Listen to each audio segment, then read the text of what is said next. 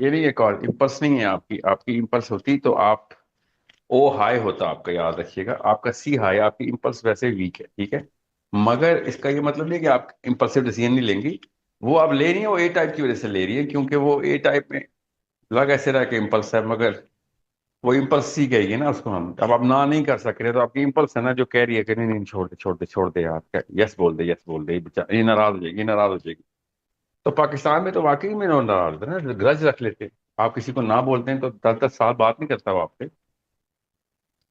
سمجھتے ہیں، وہ بھی پیسوں کی بات میں نہ بول دیں تو لوگ سمجھتے ہیں جیسے کہ آپ نے ان کا بچہ چھین لیا ہے۔ It is, Yes, yes. it is that big of a problem. Sir سی عمر بن ٹائپ جیسے خطاب آپ نے حفصہ رضی بتایا اللہ کہ عنہ کے رشتے کے لیے 3 صحابہ کے پاس گئے، تینوں نے اسٹریٹ نہ بول دی،